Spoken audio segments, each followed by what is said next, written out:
GN9 news Telugu.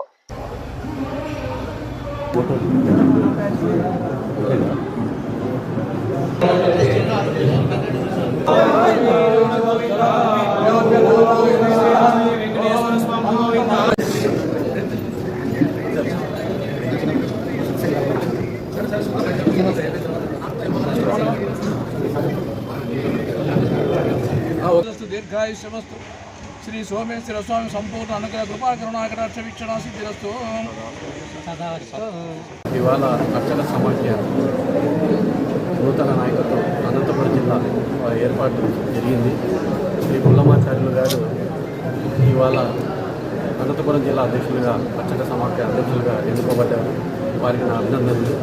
అలాగే అనంతపురం జిల్లాలోని అర్చకులందరూ కూడా వారి యొక్క వినతులు కూడా ఇవ్వడానికి సంసిద్ధులయ్యారు. ముఖ్యంగా DDNS అయితేనేమి లేదా మిగతా 43లో తమ పేరు నమోదు చేయడం అయితేనేమి లేదా ID కార్డుల విషయంలో అయితేనేమి మేమంతా కూడా బయోవిజ్ఞాన దృష్టికి తీసుకెళ్తాము. మా ఆఫీస్ కార్యాలయం నుండి ఎటువంటి ప్రతిపాదనలు కూడా కొద్దిగా ఆలస్యమైన మేము తప్పకుండా వాటి యొక్క పరిశీలన చేసేసి పూర్తిగా ఎలిజిబిలిటీ ఉందా లేదా మా రాష్ట్ర నాయకత్వం అయినటువంటి కోటపాటి శ్రీని గారు చెప్పినట్టు మేమన్నీ కూడా వాటి సూచనలన్నీ కూడా తీసుకొని మా ప్రధాన కార్యాలయానికి పంపించేటట్టు ఏర్పాట్లు చేస్తాము.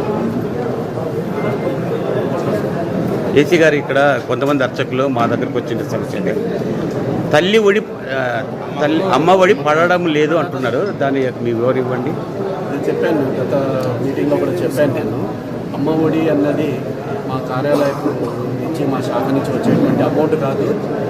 వీళ్ళు DDNS వాళ్ళకి మన ప్రాబ్లం వస్తుంది, రెగ్యులర్ వాళ్ళకి అనేది ఉండొచ్చు. ఆ DDNSలో గౌరవ వేతనం ఎంత ఉంది అనేది తెలియజేసుకుంటూ ఆ పనితనం కింద ఎంత ఇస్తున్నారని తెలియజేస్తూ వాళ్ళు రాతపూర్వకంగా ఆ శాఖకి ఎవరైతే నిలిపేశారో వాళ్ళకి ఇచ్చినటువంటి శాంక్షన్ ఆర్డర్స్ పెట్టేసేసి వాళ్ళకు రాతపూర్వకంగా అర్జీ ఇచ్చేసుకుంటే వాళ్ళు ఏమైనా పరిష్కరించే దిశగా ఆలోచిస్తారు. లేదంటే కనుక ఈ రాష్ట్ర నాయకత్వం ఈ విషయాన్ని రాష్ట్ర స్థాయిలో తీసుకెళ్ళేసేసి పై అధికారుల దృష్టికి తీసుకెళ్తే కనుక అక్కడి నుంచి ఏమన్నా ఒక సొల్యూషన్ వచ్చే అవకాశం ఉంటుంది. కాబట్టి ముఖ్యంగా అమ్మఒడి రానటువంటి అర్చక స్వాములు ఎవరైతే ఉన్నారో DDNS కింద వాళ్ళకు మాకు జీతం, ఇది ప్రభుత్వం ఇస్తుంది జీతం కాదు, గౌరవ వేతనం మాత్రమే. ఈ గౌరవ వేతనంలో కూడా ఇందులో ఇంత భాగం మాత్రమే మా గౌరవ వేతనం, మిగతా భాగం పూజా ద్రవ్యాల నిమిత్తం ఇస్తున్నారు. మాకు గౌరవ వేతనాన్ని మీరు శాలరీ కింద పరిగణించినా కూడా మీరు పెట్టిన లిమిట్లో వస్తుందా లేదా అని తెలియజేస్తూ ఒక అర్జీ ఇచ్చేసుకుంటే ఈ సమస్య పరిష్కారం అవుతుందని నేను భావిస్తున్నాను. అట్లా కాని పక్షంలో అయితే కనుక రాష్ట్ర స్థాయి నాయకత్వం ఆ దిశపైన ఆలోచించాల్సింది.